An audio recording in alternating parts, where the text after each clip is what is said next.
After all that you have been through, and all that you have done, all that you have become, the Aetheran lies in front of you. Divinity is yours to take, or to sacrifice. What you do next decides your own fate, and the future of the world. What shall you do with divinity?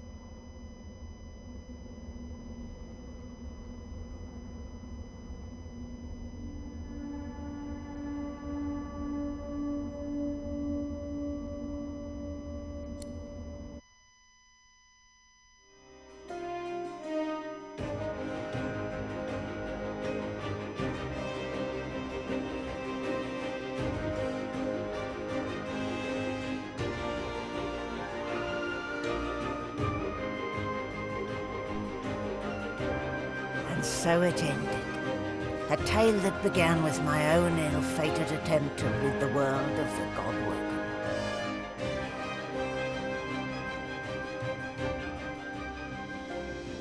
When the dust settled, no new divine had risen. Instead, all Source was released into the world for all the people and every creature to share. Everyone was now a sorcerer. And united, the peoples of Rivellon pushed back the God King into the very depths of the void. This ushered in a new golden age of peace and prosperity. But alas, it was not to last. With many greedy for wealth, power and position, the struggle soon began anew. Source, the very language of creation, was used in violence once more. The never-ending contest for power continued. As for me, my last hope of ever being freed of the God King's terrible tyranny faded when the Godwoken failed to seal the veil.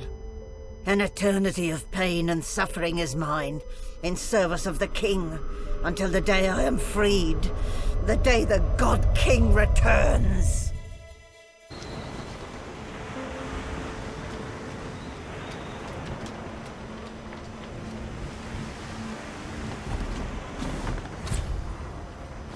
Well, look what the cat dragged in. A Godwoken. But what good is it to be Godwoken when Source is now a free-for-all, and there is no divinity to be had? Don't fool yourself. In the absence of a master will rise. King, God, there is still power to be had. As long as there is power, there is conflict. Source for all, it is but the dream of an idiot, who will soon wake to find his wrists in shackles. In that sense, I suppose I should look upon it all as an opportunity. People crave authority. They'll beg for a sorcerer king like me. Please, I'm not a dilettante. He sighs, which seems to ease his surly countenance. But come, we've travelled too long by one another's side to end with an argument. We'll not part on bad terms, will we? Home. After all, I've dragons to raise. I need to teach them to be good boys and girls before they set the entire world on fire. There may be an accident or two along the way. Can't be helped, I'm afraid. I do so long to see my palace again. The Forbidden City. The scents of spices and incense. The sound of sitars in far-off rooms. To sit all day in perfumed shade and watch the white of the marble change with the journey of the sun. But above all, I long to be with Sadher. Long to finally have the time to love. Oh, but before you go, remember how when we first met, I took you by the jaw to inspect your teeth?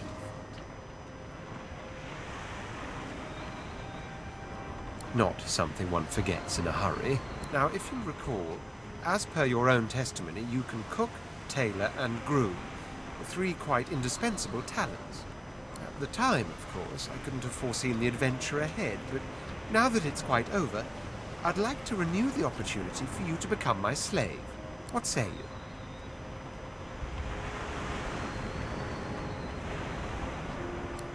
But where are you going? Really? It's the lack of manners that I find so unforgivably disgraceful.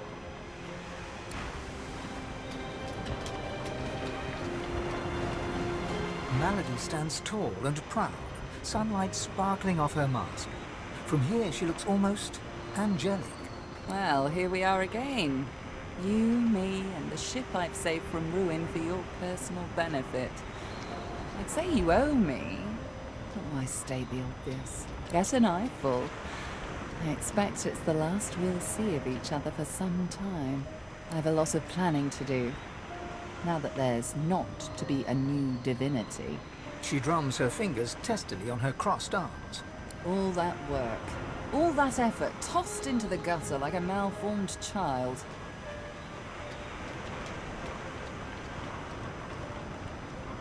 You say that now. Let's see how you feel when you realize the true implication of a world filled with sorcerers. Never mind. I'll find another way. I always do. She fingers the mask, covering her face. For a moment, it seems as though she's about to remove it, but instead, she places a hand on your shoulder. We've come a long way together. I did my best by you all the way. Sacrificed much. And I'd have given even more to see you fulfill your destiny. She looks you up and down. I guess this will have to do. Take a moment, why don't you? Relax. Enjoy. I certainly plan to do the same. Oh, I don't know. Around and about. Treat myself to some mead, a lover or 300. I'd say we've earned it. Perhaps our paths will cross again. Perhaps not, until we find out. Don't you have somewhere...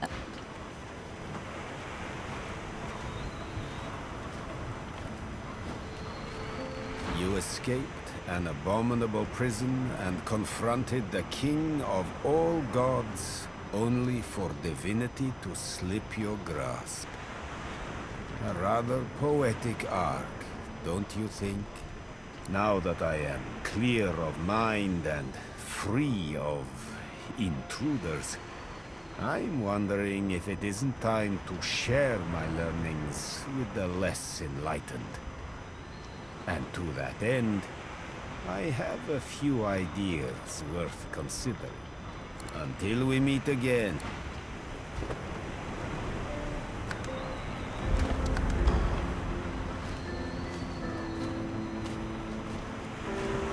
The flaming hatchling bounces and cheeps out of sheer excitement. Mummy! Mummy! Looky, looky! At me! It takes you a moment to realize the egg you've been carrying has hatched at long last. The chick trills contentedly and flaps its tiny feathers in recognition of its proud parent. It seems you've got a new mouth to feed. Mummy!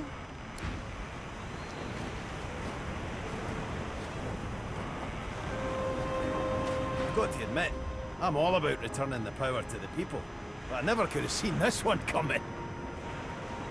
He eyes you slyly, but consents to one final tale.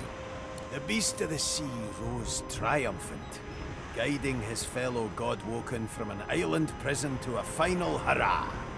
He boarded the Lady Vengeance, now inexplicably whole due to magic a beast could never understand, and returned to his homeland. Then began the process of rebuilding, restoring trust, handing out hope, serving his people. Huh. Guess that one doesn't really end with a bang. But that's alright. You know, it's a work in progress.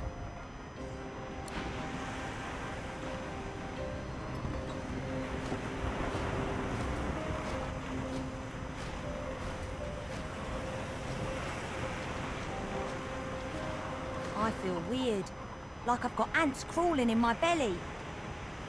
There is a matter I must attend to, however. My payment for all the stuff I've done for you. That'll be... He taps his fingers and mouths silently while he counts, until he arrives at an acceptable figure. 1,300,000 dozen and 50 gold pieces. Now pay up. Oh yeah? What's that?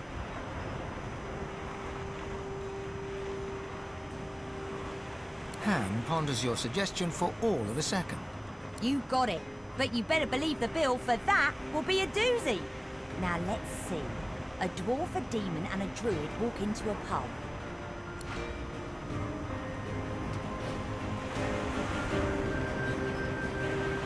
Source of all, eh?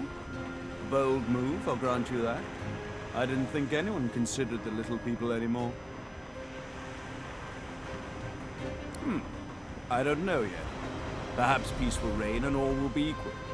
Or perhaps you've bestowed great power on undeserving children and turned them loose on each other.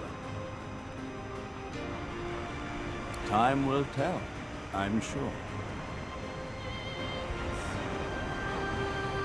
That is the question, isn't it? How does one top the greatest feat of necromancy ever conceived? I might have the answer to that. Tell me, have you ever heard of Gustavgen? No, of course you wouldn't. It's a written language, unreadable to most, but myself naturally. It comes from a mysterious race from another world, beings that feed on minds. I intend to seek them out. This Gustavgen seems to guard portals to their realm. And once I've uncovered one, well, why settle for being the greatest mind in just one world when there's another for the taking? Well, well, Quirkers. Look who finally graced us with their presence. I suppose some thanks are in order. What? No, you should be thanking me. I just saved the world from the great acorn. You're welcome, by the way. Honestly, Quirkers, some creatures have no sense of perspective. A huge grin slowly spreads across the squirrel's small face. Of course, had you not stopped this God King and his lackeys, there would have been very little left for me to save. So? The cat moves forward, twisting around your legs and filling the air with the sound of dry, dusty purring. Ah, Quirkers! Please, have a little decorum. This battle is won, my friend, but we still have a war to fight. We've undone the Great Acorn, but the Knights of Dre are still out there. They summoned the Great Acorn once. They will be able to summon it again. We have to destroy their order, once and for all. That is the future Quirkers and I have ahead of us. We no longer need a shield, but we are very happy to have a friend. The honor is all mine. I pray we will not need to call on you, but I am grateful for the offer. I never thought I would be proud to have befriended a giant, but there is no one Ow! Quirkers! There is no one that we would rather have walked this world with. I do not know what comes next for you, but you will always have a friend in the forest. Come, Quirkers. We must... Oh, I think you have something in your eye, my friend. The cat curls up and snuggles into his squirrel friend, who quietly sits and sniffs on the deck.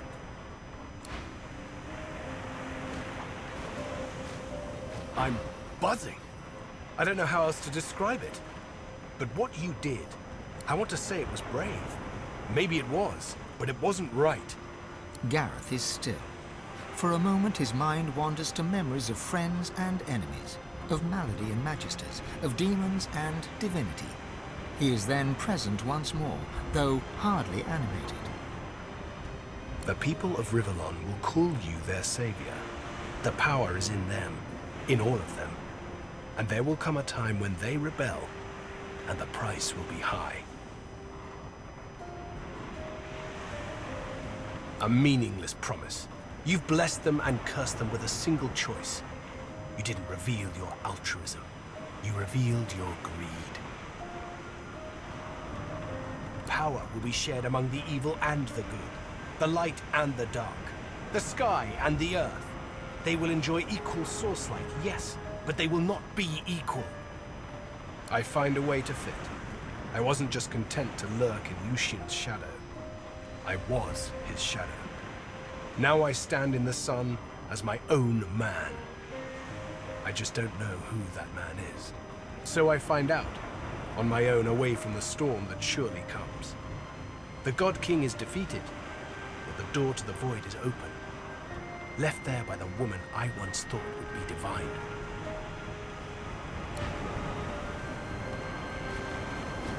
So, here we are. Sorcerers like everyone else in the realm. A bit boring to be so unexceptional all of a sudden, isn't it? Then again, I suppose they can't fit all of us in Fort Joy.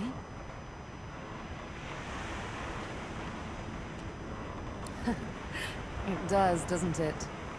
Good times, though. We've come to the brink and back again so many times on this adventure. I only hope what awaits the world is something more equitable. Bit more sun, bit less rain. Even though I love the rain. I'll serve my people as best I can. I'm theirs now, and they are mine. Let's do good. Both of us. We may as well serve as examples to the god we call our friend.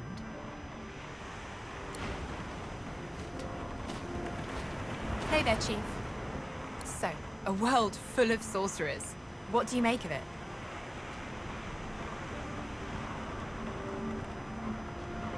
I suppose that's a death sentence for Fort Joy. What a terrible shame. Though I guess it wasn't all bad. I met you after all. And look at everything we've done. I don't know if anyone's free of anything, once and for all. But I'm bloody thrilled to be here now. Just me, myself, and you, of course. Get loot, play loot, get loot, get glad. So, Chief, I guess this is it, right?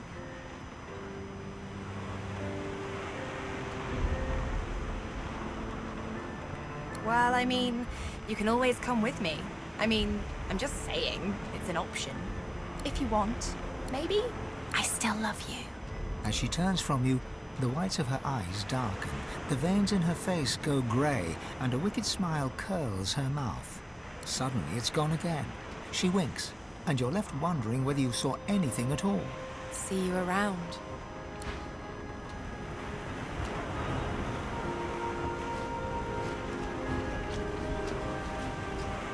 Ifan beams at you, his blood-streaked face more jubilant than you've ever seen it.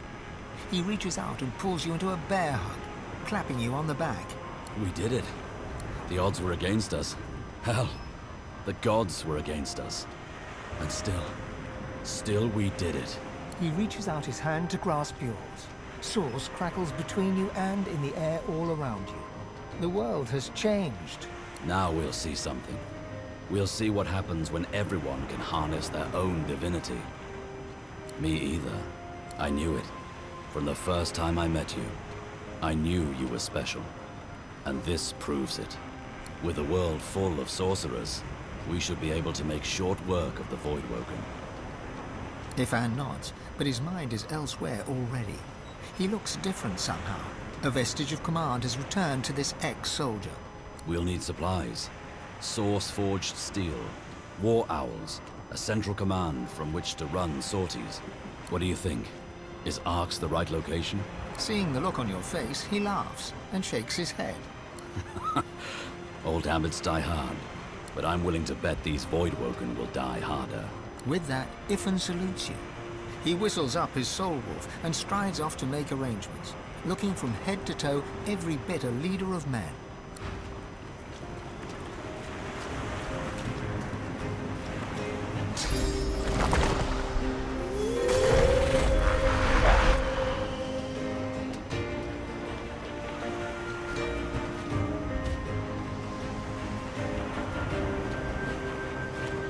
Fane is reading a volume of Cranley Hubert's famous encyclopedia. He leafs through it slowly, muttering to himself. I see. Intriguing. He glances up at you, big, empty eye sockets taking in every detail. Well, there you are. Another fine specimen of your kind. A little leaner than when we first met, and a little less divine than you'd hoped, I imagine.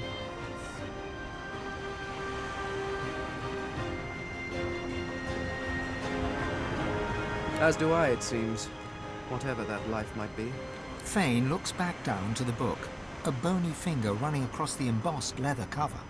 It could have been different, you know? I could have saved them. I could have found a way.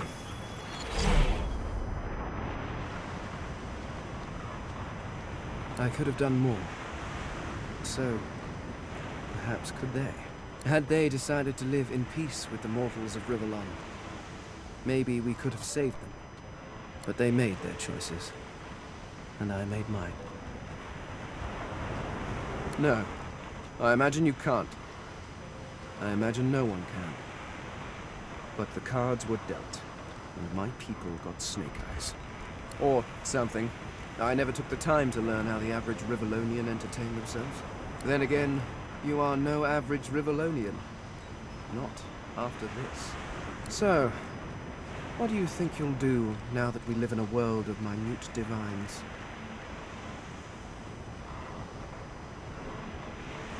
Of that, there can be no doubt. I'm sure the bards will sing of your heroics for generations.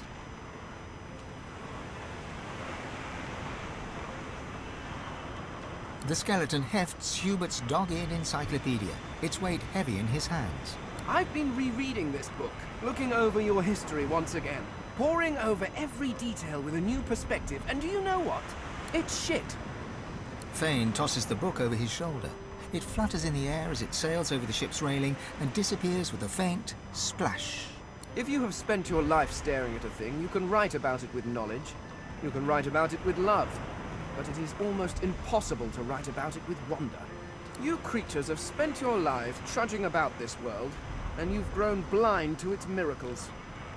Simply that to see the true beauty of a thing, sometimes you have to look at it as an outsider, as someone with fresh eyes, if you will. Take otters, for example. Energetic, waterproof cats, utterly beautiful creatures. Or octopuses. Did you know they're secretly octopuses? Octopi? Octopods? I shall have to look that up. Regardless, the world is filled with absolutely incredible sights. And who better to catalogue them with the awe they deserve than someone seeing them for the first time?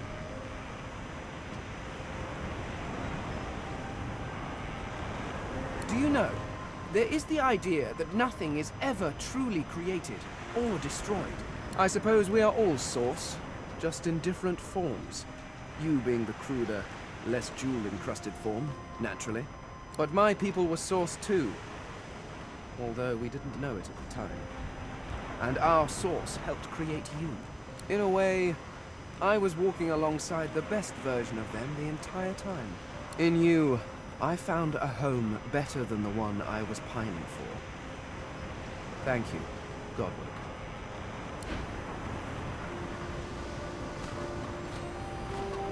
It gives me almost as much pleasure to speak to you as it does to be whole again. Consider me to be a gift from Malady. My wood was splintered, but my spirit intact. It was a great feat, but given her skill, not a surprising one, I feel better than new. I will always be an ally to those that carry Source, to those whose blood is of the heroes of old. And so, as always, I am at the ready.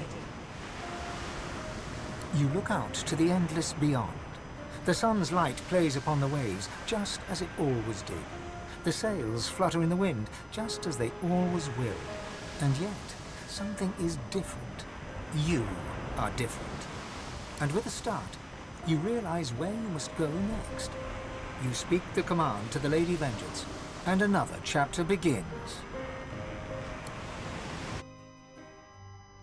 The world was at peace, at least for now. Few were as prepared for the new world as the lizardkin of the ancient empire. With power spread equally throughout the world, the advantage lay with those who knew how to steal it, and at this the lizards excelled.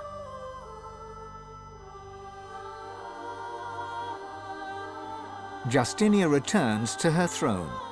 Under her rule, the Dwarven kingdom prospered, until 2 years later, a jealous lover stabbed her in the heart with a mutton fork.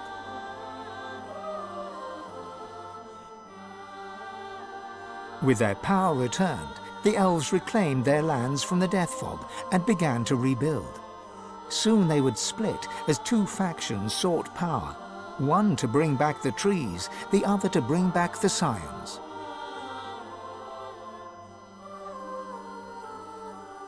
A dwarven joke did the rounds. It ends with the punchline, "So Lucian dropped the Death Fog on them again."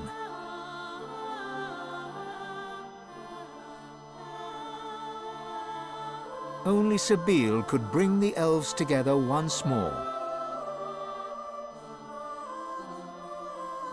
And in a dark forest on the far side of a desert, well beyond the high seas, the Black Ring came together once more.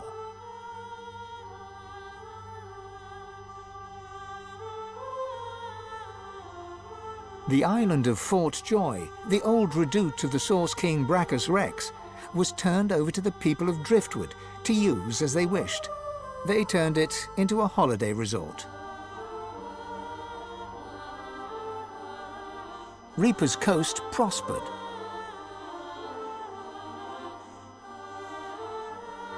The fisheries returned, and the fertile farmlands produced the greatest harvests the surviving farmers had ever seen.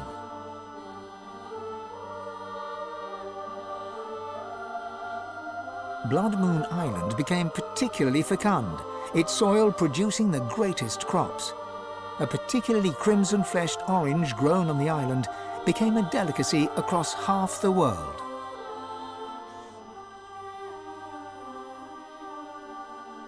The Black Pits took fire. The oil there burns still.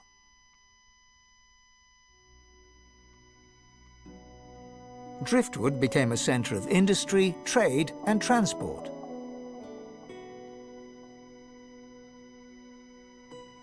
Lohar the dwarf became mayor. His time in office was cut short by an unfortunate wound that spontaneously appeared on his neck.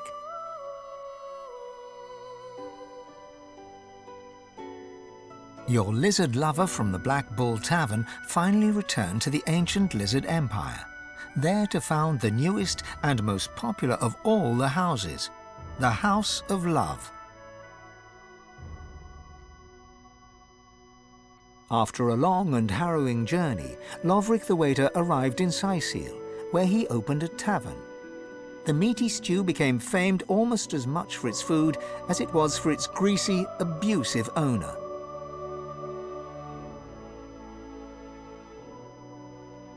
Lagan left his over-demanding wife and began a relationship with a local bard. In the spirit of loving generosity, he returned the ring to his now ex-wife. In a fit of rage, she threw it into the sea.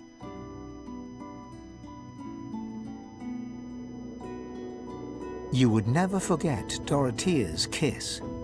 Dorothea herself left Driftwood for the ancient empire, ever in search of the perfect kiss. She never found it, although once or twice she came close.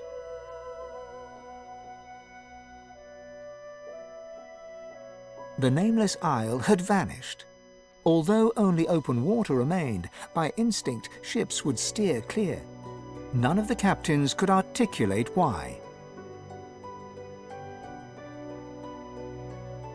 Millennia later, adventurers would come in search of the legendary divine city of Arx and the crypt of the great Lucian. None would pass the path of blood. Sir Gareth thanked the surviving Seekers for their service and gave them their freedom.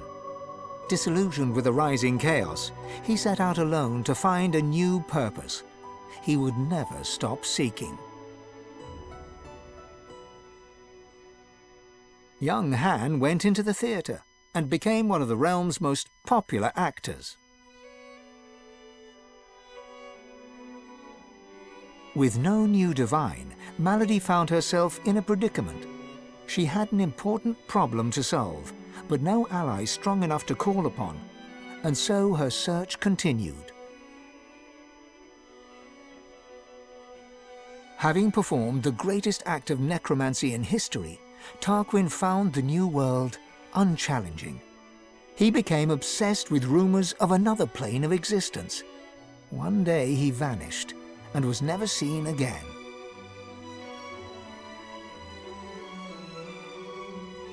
With the source released to the world, Ahu the wizard spent more and more time as a cat. One day he decided he would not change back.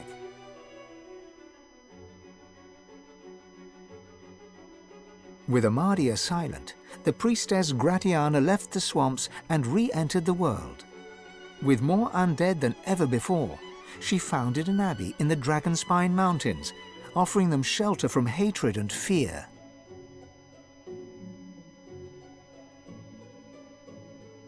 Riker remained in his graveyard mansion, served by the spirits newly arrived there, and of those there were many.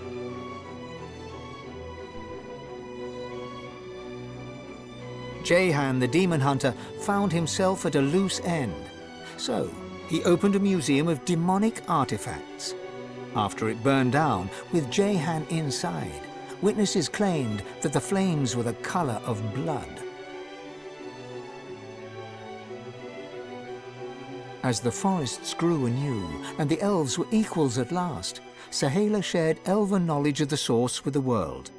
But some elves disagreed and plotted against her. The mother would have to choose sides. Chief amongst her opponents was Tova, Sahala's own mother.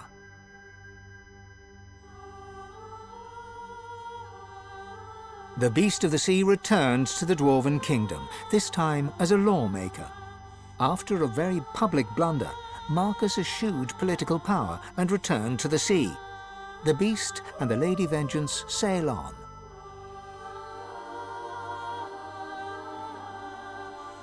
As Source flooded Rivellon, Fane set out to record everything he could of this new world. As he travelled, he kept a socket peeled for signs of the Eternals, hoping to find the wife he'd lost. He's still looking. With a small band of elves, Ifan Ben Mesd replanted the lost elven forests. After the first fresh shoots broke the earth, he disappeared and was never seen again. Some say Afrit, his soul wolf, walks the forests still. As the new mother, Sabine found a great forest and founded a new elven homeland. Elves flocked to her and worshipped her as a goddess. Sabine swore never to kill again, but once in a while she'd look at her needle and smile. The Red Prince came home a hero. With Sada, he had more dragons. Soon, Prince became Emperor, one who would not use his dragons for conquest. His realm knew peace, and the world did not burn. Losa returned to her music and enjoyed a storied career as Rivellon's premier musician. Dark moods would at times overtake her, and she would spend long hours walking in the wilds. She always returned with a new song.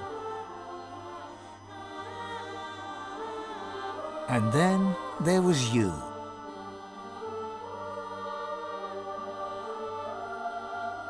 You returned to the world a sorcerer among many.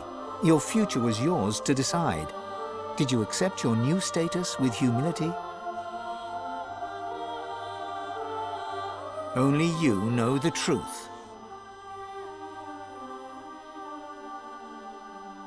Only you know if you atone for your sins.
Come to me, the night is dark.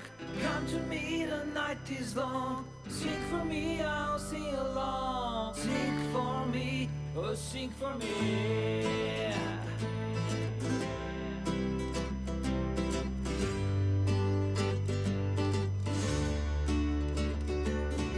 Come to me, the night is dark. Come to me, the night is long. Sing for me, I'll sing along. Sing for me, oh sing for me.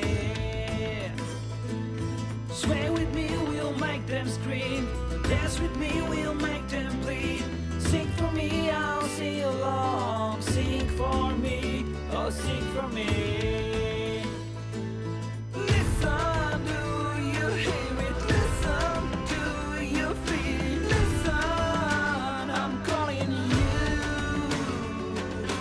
Listen, you do know me. Listen, swing and roll me. Listen, I'm calling you.